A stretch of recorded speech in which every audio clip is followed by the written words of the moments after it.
జై శ్రీరామ్ మిత్రులారా, ఈరోజు మీ ముందుకు ఒక అద్భుతమైనటువంటి దేవాలయం, ఒక ఆధ్యాత్మిక శక్తి కలిగినటువంటి దేవాలయాన్ని మీ ముందుకు తీసుకురావడం జరుగుతుంది. మనం ఇప్పుడు ఒక ప్రశాంతమైనటువంటి ఒక ఆధ్యాత్మికత వెలుగొందుతున్నటువంటి దేవాలయం దగ్గర ఉన్నాం. ప్రకృతి ఒడిలో భగవంతుని సన్నిధిలో ఈరోజు మనం దర్శించుకోబోయే దేవాలయం పేరు ఆదోని శ్రీ రణమండల వీరాంజనేయ స్వామి దేవాలయం. శ్రీ రణమండల ఆంజనేయ స్వామి యొక్క వైభవాన్ని తెలుసుకుందాం రండి. వేల సంవత్సరాల చరిత్ర కలిగినటువంటి ఈ దేవాలయానికి నిత్యం కూడా వివిధ ప్రాంతాల నుంచి లక్షల మంది భక్తులు వచ్చి ఈ యొక్క ఆంజనేయ స్వామిని దర్శించుకుని వారి యొక్క కోరికల్ని తెలియజేసేటువంటి సందర్భం. భక్తుల కోరికలను నెరవేరుస్తూ భక్తులకు కొండంత అండగా నిలిచేటువంటి శ్రీ ఆంజనేయ స్వామి దేవాలయం చరిత్ర తెలుసుకుందాం రండి. జై శ్రీరామ్. రణమండల ఆంజనేయ స్వామికి ఈ పేరు రావడం వెనుక ఓ ఉదాంతం పేర్కొనబడింది. పూర్వం ఈ ఆంజనేయునికి భైరవ దేవుడు అని పేరుండేదట. అయితే విజయనగర సామ్రాజ్యంలోని వీరభటులు ఇక్కడి నుండి యుద్ధానికి బయలుదేరే వేళల్లో శ్రీ రణమండల వీరాంజనేయ భైరవ స్వామి అంటూ నినాదాలు చేసుకుంటూ వెళ్ళేవారని నాటి శాసనాల ద్వారా తెలుస్తోంది. రణమండల కొండపై నెలకొన్న శ్రీ రణమండల వీరాంజనేయ స్వామి వారి ఆలయాన్ని చేరుకునేందుకు దాదాపు సుమారు 600 మెట్లను ఎక్కాల్సి వస్తుంది. అలా మెట్టెక్కుతూ నడుస్తున్నప్పుడు శివలింగానికి పక్కనే ఉన్నటువంటి శ్రీ నందీశ్వరుణ్ణి దర్శించుకోగలం. అలాగే మెట్లెక్కుతూ ఇంకొంచెం దూరం పైకెళితే ఓ చిన్న ఆలయంలో సంతాన ఆంజనేయ స్వామి దర్శనమిస్తాడు. అక్కడ ఆ సంతాన ఆంజనేయ స్వామిని దర్శించుకుంటే సంతానం లేని వారికి సంతాన ప్రాప్తి కలుగుతుందని భక్తుల యొక్క నమ్మకం. అలాగే నడుచుకుంటూ వెళితే వినాయకుని యొక్క విగ్రహం కూడా ఉన్నది. ఆ యొక్క విఘ్న వినాయకుని దర్శించుకున్న తర్వాత ఇంకొంచెం ముందుకెళితే శ్రీ రణమండల ఆంజనేయ స్వామి వారి దివ్య దర్శనం మనకు లభిస్తుంది. ఇప్పుడు మీకు ఇక్కడ కనిపిస్తున్నటువంటి దేవాలయం శ్రీ జలకంఠేశ్వర స్వామి దేవాలయం. ఇక్కడ కొంతమంది సీతారాముల భక్తుల వారు సీతారాముల యొక్క విగ్రహాన్ని అద్భుతంగా ఇక్కడ ఏర్పాటు చేశారు.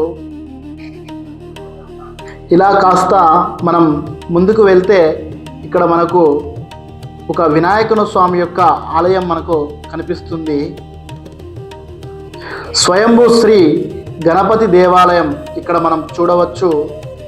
అద్భుతంగా స్వయంభుగా వెలిసినటువంటి శ్రీ వినాయకుని యొక్క ఆలయం ఇక్కడ మనకు అద్భుతంగా కనిపిస్తుంది. కొద్దిగా కాస్త లోతులో ఉంటుంది. చూడడానికి చాలా అందంగా కనిపిస్తున్నటువంటి ఈ బొజ్జ గణపయ్యను దర్శించుకున్న తర్వాతనే మనం కొండపైకి వెళ్తాం. అభయ హస్తంతో భక్తులను దీవిస్తున్న స్వామివారు సింధూర వర్ణంతో మెరిసిపోతూ ఉంటారు. స్వామి తులసి తమలపాకు మాలలను ధరించి ఉత్తర దిశ వైపు ముఖం చేసి తూర్పు దిక్కుకు చూస్తున్నట్టు దర్శనమిస్తాడు. స్వామివారికి గోపురముతో కూడిన ఆలయ నిర్మాణం లేదు. ఆకాశమే గోపురం, సూర్యచంద్రులే దీపాలుగా ఆదోని కొండే పీఠంగా ఈ స్వామి గోచరిస్తుంటాడు.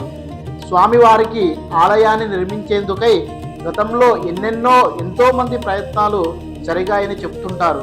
అయితే తనకు ఒకే రోజులో ఆలయాన్ని నిర్మించగలిగితే ఆలయ నిర్మాణానికి ఒప్పుకుంటానని, అలా కుదరనప్పుడు తనకు అసలు ఆలయమే వద్దని స్వామివారు ఒక భక్తుని కలలో కనిపించి చెప్పారని ఇక్కడ భక్తులు అందరూ చెప్తూ ఉంటారు.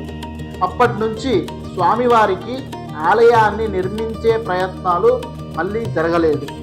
అయితే ప్రస్తుతం స్వామివారి చుట్టూ చలవరాళ్లతో గోడలను ఏర్పాటు చేశారు. ఈ స్వామివారు మరో ప్రత్యేకతతో భక్తజనులను విస్మరిస్తూ ఉంటారు. ఇక్కడ మీకు కనిపిస్తున్నటువంటి ఒక భారీ ఆంజనేయ స్వామి విగ్రహం కనిపిస్తుంది.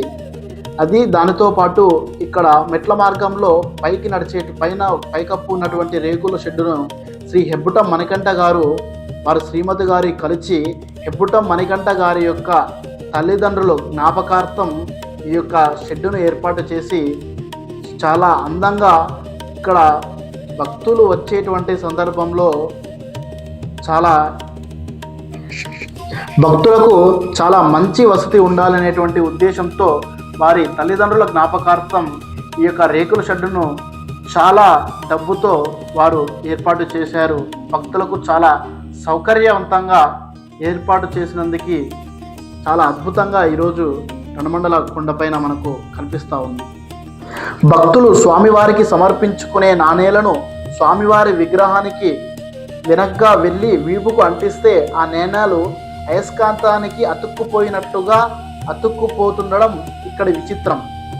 స్వామివారి వెనక శివాలయం, శ్రీ సీతారామ లక్ష్మణ సమేత ఆంజనేయ సమేత రామాలయం ఇటీవలే నిర్మించబడ్డాయి. ఇంకొంచెం దూరం వెళితే అమ్మవారి సన్నిధి కనబడుతోంది. త్రినేత్రి అయిన శ్రీ అమ్మవారిని సంతానం లేని వారు కొలుచుకుంటూ ఉంటారు. ఈ తల్లి సన్నిధికి పక్కన గణేశ మందిరం ఉంది.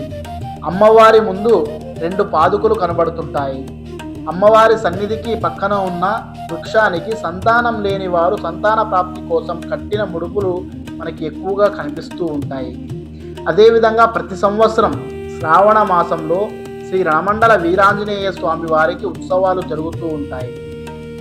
శ్రావణ మాసం ప్రారంభమై మొదలు మండల కాలం అంటే 41 రోజుల పాటు స్వామివారికి విశేషంగా అభిషేకాలు, ఆకు పూజలు జరుగుతుంటాయి. ప్రతి శనివారం విశేష పూజలు జరుగుతాయి. శ్రావణ మాసంలో శనివారం, చివరి శనివారం లేదా 4వ శనివారం నాడు విశేష పూజలతో పాటు అన్నదాన రథోత్సవ కార్యక్రమాలు ఏర్పాటు చేయడం జరుగుతుంది.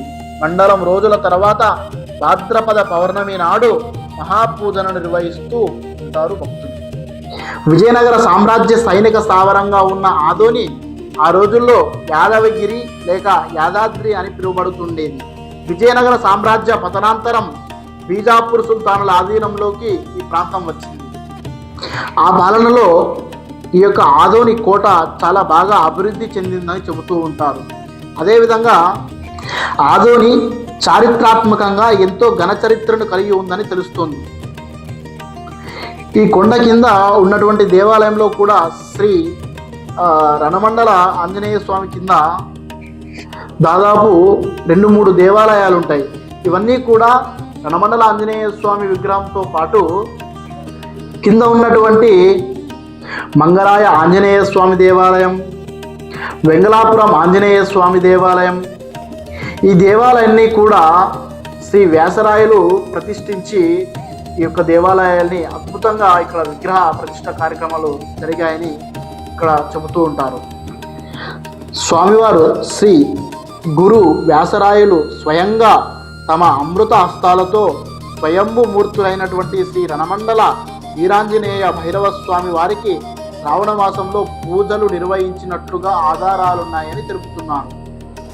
అదేవిధంగా భక్త ప్రహ్లాదుని మునిమనుడు సాటిలేని దాతగా ఎనలేని కీర్తి ప్రతిష్టలు అందించినటువంటి శ్రీ బలిచక్రవర్తికి ఈ పుణ్య ప్రాంతంతో సంబంధం ఉందని భక్తజనుల విశ్వాసం. ఒకే కొండపై 3 కొండ శిఖరాలు నెలకొని ఉండడం ఇక్కడి విశేషం. ఆ 3 శిఖరాలపై 3 ప్రసిద్ధ దేవాలయాలు నెలకొని ఉండడం కూడా ఇక్కడ వచ్చేటువంటి భక్తులకు విశేషంగా కనిపిస్తూ ఉంటుంది.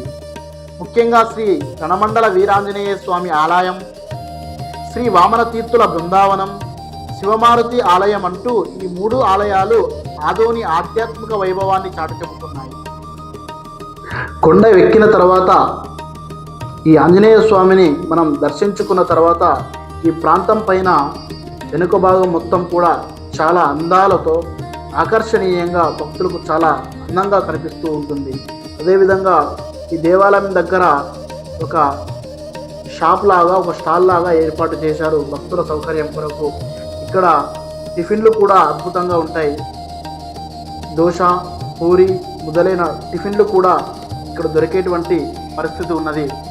ఇక్కడ మనం ఇందాక చెప్పుకున్నట్టుగా అమ్మవారి దేవాలయానికి మనం వెళ్తూ ఉన్నాం. ఇక్కడ ఉన్నటువంటి అమ్మవారిని దర్శించుకుంటే సంతాన ప్రాప్తి కలుగుతుందని భక్తుల నమ్మకం. కాబట్టి ఇక్కడ అమ్మవారిని దర్శించుకోవడానికి వస్తారు.